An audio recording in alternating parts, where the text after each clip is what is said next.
Hi everyone, my name is Michelle Roach. I am one of the assistant principals here at North Junior, and I am just wanting to make a quick video that will hopefully help some parents out knowing how to navigate our gradebook and how to know what it is students are working on during class, if they're meeting deadlines, that kind of thing.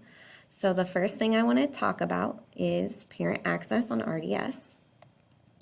If you do not have access to RDS, the person you need to email is Kaylee, K-A-L-I .hitch, H-I-T-C-H, at evsek12.com, and let her know you don't have access so that she can get you access to RDS. It is a really important tool for parents to monitor. My recommendation is that you set a date. I would probably pick a middle of the week day or just one day a week to monitor the grade book with your child. Our teachers here at North Junior, they have an expectation to update their grade books once a week. And so you can bank on the fact that it will be updated once a week, but if you're checking every day, that's not super helpful to you or your child. It's probably just going to cause you both frustration. So let's dive into what that grade book looks like. When you click on the grades, you're going to see a screen. You're going to look at these grading period 1 grades, and you're going to check out the classes and the grade and the teacher. Right away, looking at this student's grade, I can see I'm worried about science and maybe a little worried about English right now. And so what I'm going to do is I need to find out more information about science. So I'm going to click on the name of the class, science. Okay, when I click on it, new information pops up. The first piece of information that I see is the teacher's name, the total percent, so we're not really that close to a D. A D starts at 60%, we're at 54. I can see the grade calculation for the class. Assessments in all classes at North Junior are weighted 85%. So you're not going to get a great grade in the class if you're not doing well in those assessments. They're pretty important. Homework is worth 15. Then I see overall, there's only been 10 total assessment points and only 10 total homework points. So I can be thinking right now, it's still early, a lot can change. And then I'm going to move on, and this is where it breaks it down. I can see I've had 1 assessment grade in science.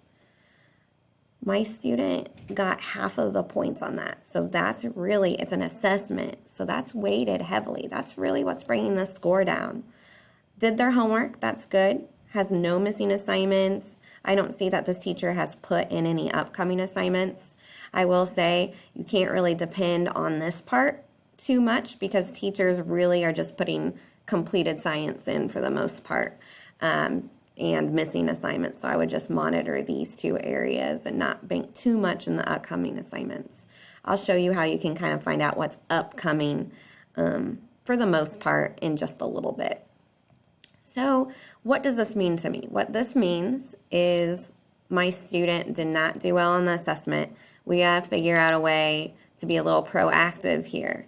So what I'm going to do is I'm going to tell my student, now I know North Junior High has a policy that you can retake an assessment because they feel it's really important that you learn, and as long as you learn it, that's the important thing, even if you didn't learn it the first time.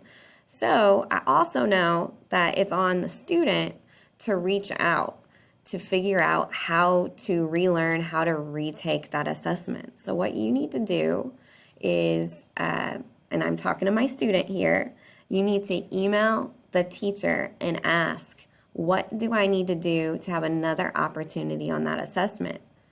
Now, my recommendation to you as a parent is it's so tempting to dive in and take control. That doesn't help your student much.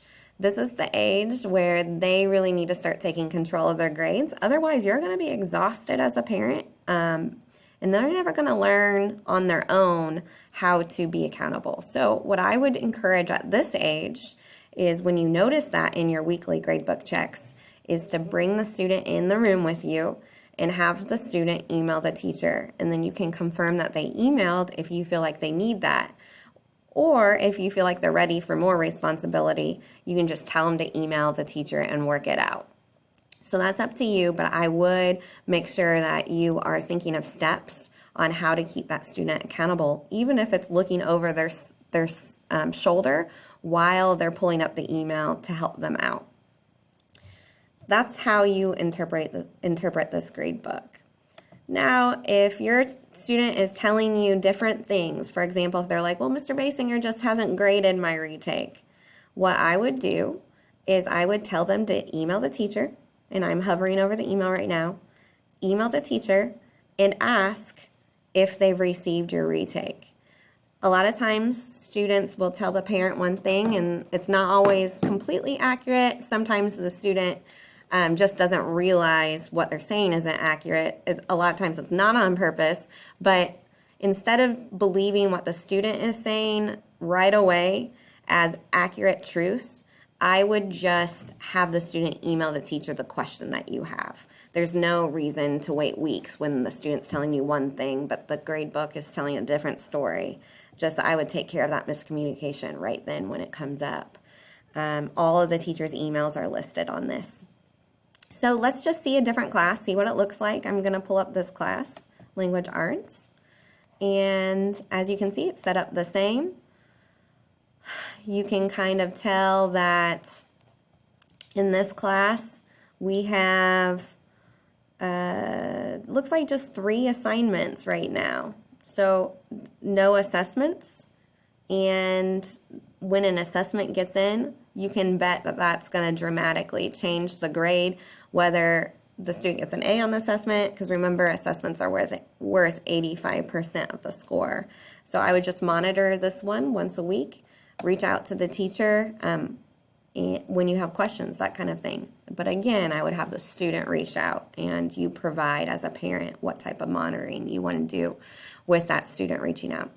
So that's an overview of RDS and how RDS can be helpful for you. The next part of this video is going to be talking about how to be more proactive. RDS is kind of reactive because it doesn't really help until the teachers have updated it. And remember, the expectation is that they update it once a week to make sure it's accurate.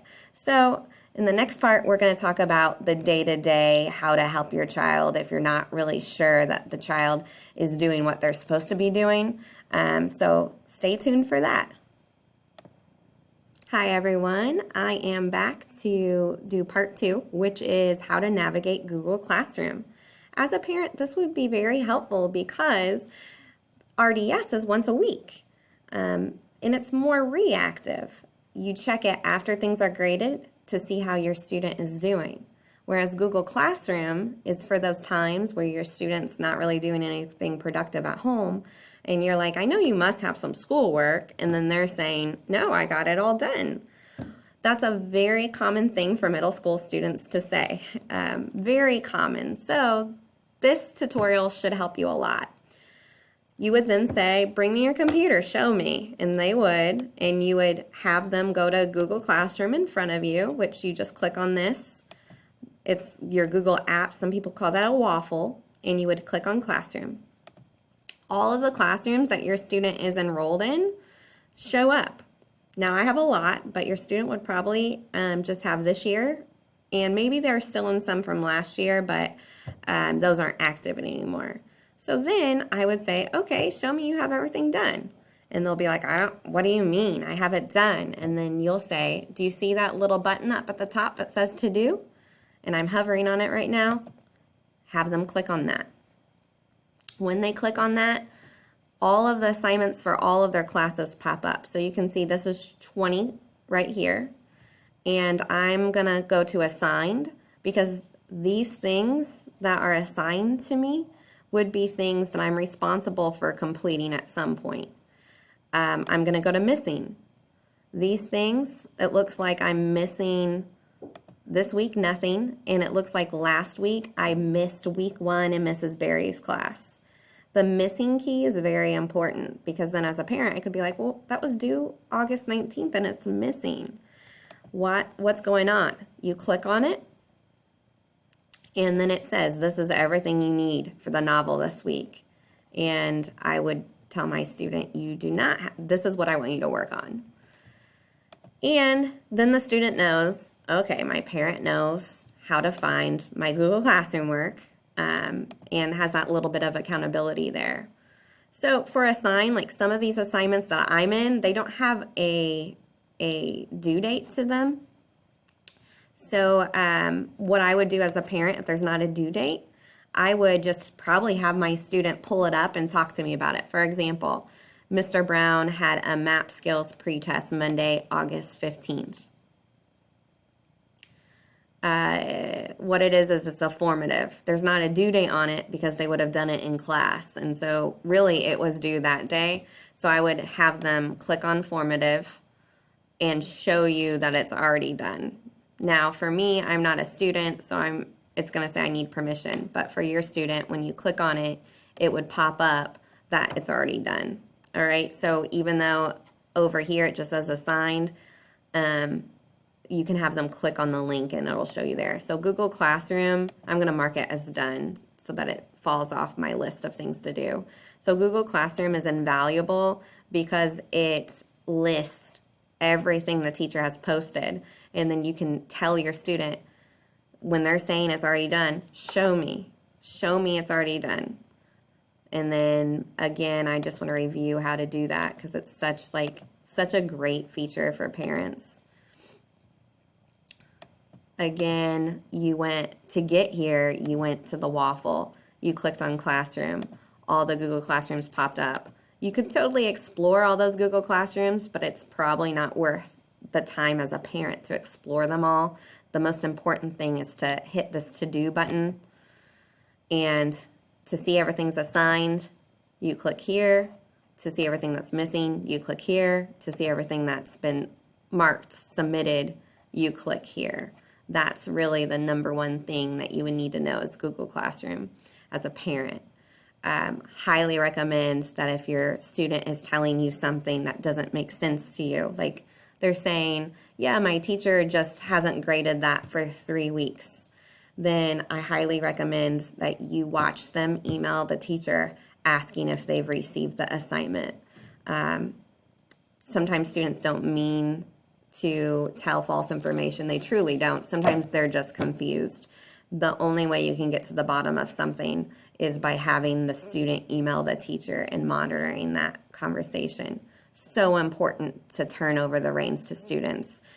I know I have a middle schooler. It's really tempting to just dive in and treat it like it's elementary, but it's time to kind of loosen those reins a little bit while still providing the accountability. I hope that these videos were helpful to you. In summary, there are 2 websites you really need to be comfortable with, RDS and Google Classroom. Google Classroom, your student has the login. That's what they're using to do their work. So your role as a parent is to just have them show me what you're doing. And I think you'll both feel a lot more success this year. And always email the teachers when you have a miscommunication, because they will really clear that up for you versus waiting weeks and then realizing, oh, my student actually didn't turn it in like they told me. You can find the email addresses on RDS or on Google Classroom. Your student can. And then finally, find ways to make your students accountable for emailing, for taking responsibility. However, you are welcome to still provide the accountability by checking in with the student, watching them write the emails, making them pull up Google Classroom in front of you, going over the grade books weekly. If you have any questions about how to navigate these things, you can reach out to the teacher, you can reach out to the school counselor, you can reach out to the assistant principal. Any of those people will be willing to help. Thank you, and I hope that you have a great school year.